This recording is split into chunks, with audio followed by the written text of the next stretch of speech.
Gas? What's that?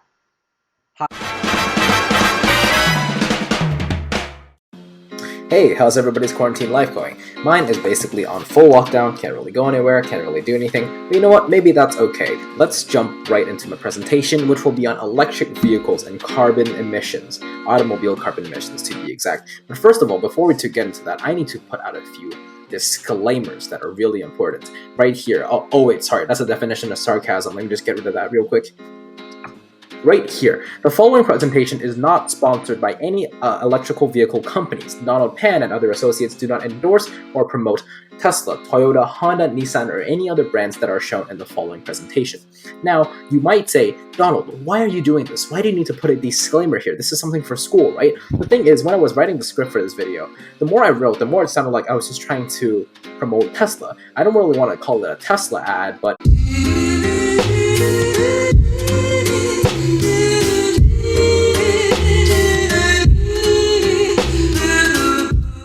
now let's get into the presentation on electric vehicles. Now here's the table of contents. We first have an overview of electric cars and carbon emissions of what they are overall. Then we need an introduction to what really are electrical vehicles. Then we get into manufacturing the battery. How do batteries work? What are the batteries made of? And how do they impact the environment? And as we move on to paying back the carbon debt that I will talk about later on, and then we will get into the actual carbon emission reduction. Now, overview.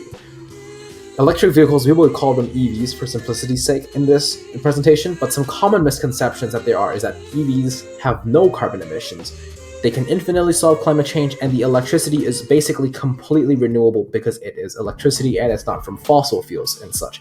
But those three are all completely false, and they still do actually play a very big role in reducing the carbon emissions overall. Now, my three main points are about manufacturing the battery, paying back the carbon debt, and overall carbon emissions. And I will get into one of those, and we get into those individually.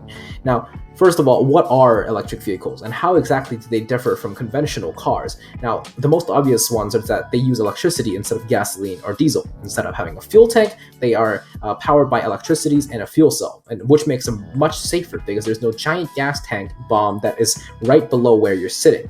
They're able to be recharged by plugging into a charging station.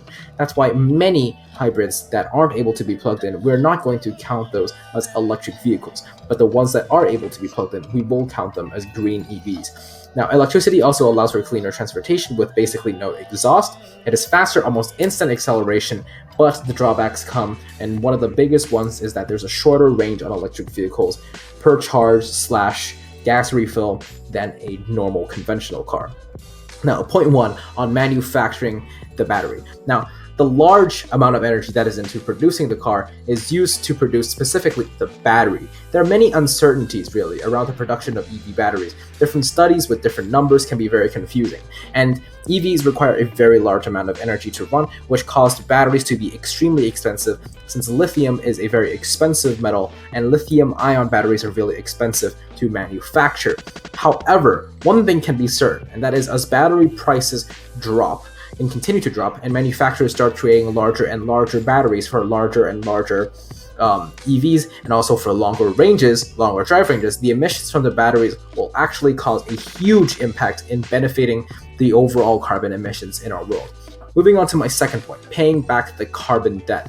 Now, let's first answer what is carbon debt. It is the difference between the amount of carbon produced by a car and the amount that it offsets. It doesn't have to be a car. It can be a country, a person, whatever. But in this case, we're talking about electric vehicles. So basically, how much carbon does an electric vehicle release into the air when it's running and also when it's being produced, compared to how much does it actually save and how much does it prevent from damaging the atmosphere?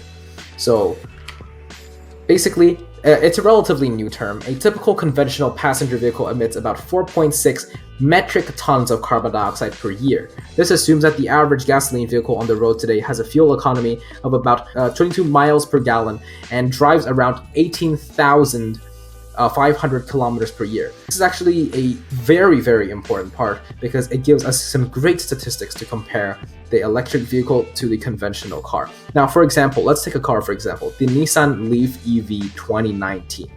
Now, they would have lifetime emissions of almost 3 times lower than the average conventional car, as you can see on the graph right now.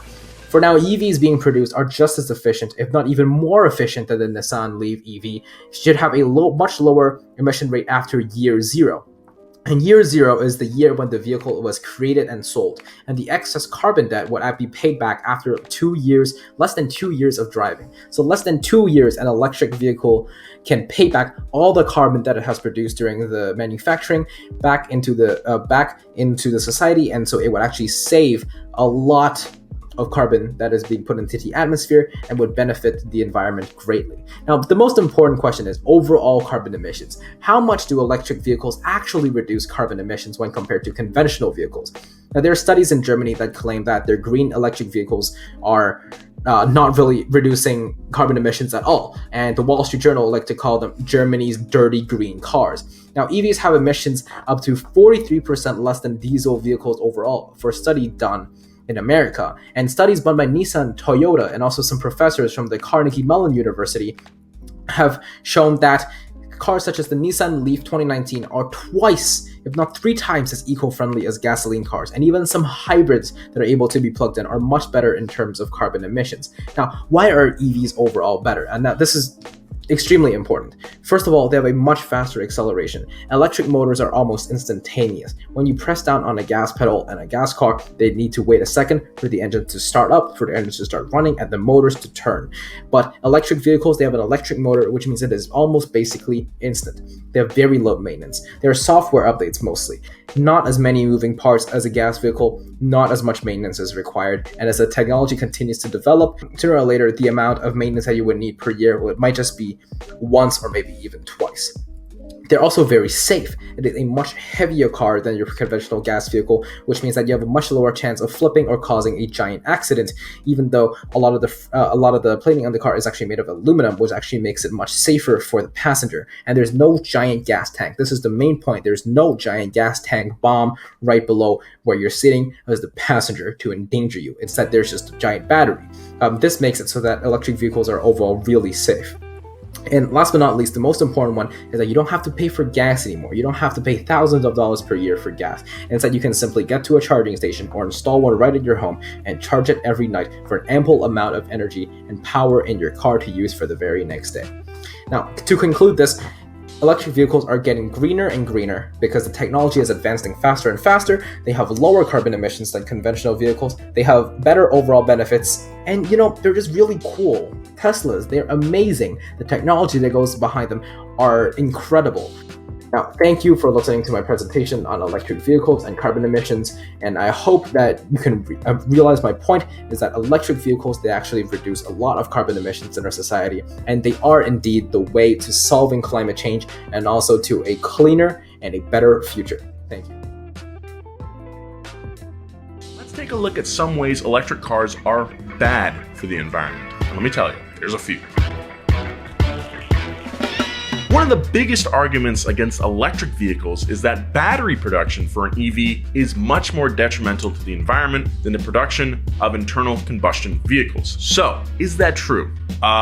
Yes. The initial environmental footprint from current electric vehicle production is greater than production of internal combustion engines. The large batteries EVs use are made with lithium, which, like any raw material, needs to be mined, and the mining process produces lots of greenhouse gases. Sales of EVs topped 1 million per year for the first time in 2017. Some estimates predict that by the year 2030, there will be more than 125 million EVs on the road, and those vehicles are going to need batteries. Needless to say, lithium is in high demand, and it all has to come from somewhere. So now that we know the very real problems of electric vehicle production, how do they compare to the internal combustion engine? Every day around the world, close to 95 million barrels of oil are produced, and every day oil refinement is responsible for emitting 767 million tons of CO2 into the atmosphere. Sure, the average car is responsible for 5.2 tons of CO2 every year, but oil refineries release a whopping 280 billion metric tons of CO2 in that same time frame. We know that over the average lifespan of a car with an internal combustion engine, it will emit roughly 57 metric tons of CO2. Over the same time period, the average EV is responsible for 28 metric tons of emissions, less than half of that of an ICE engine. Despite the fact that electric vehicles make more CO2 during their production, they more than make up for it by not having any emissions during use. Myth number 1, electric vehicle production and charging from coal-powered plants produces more emissions than gas car production and operation. False.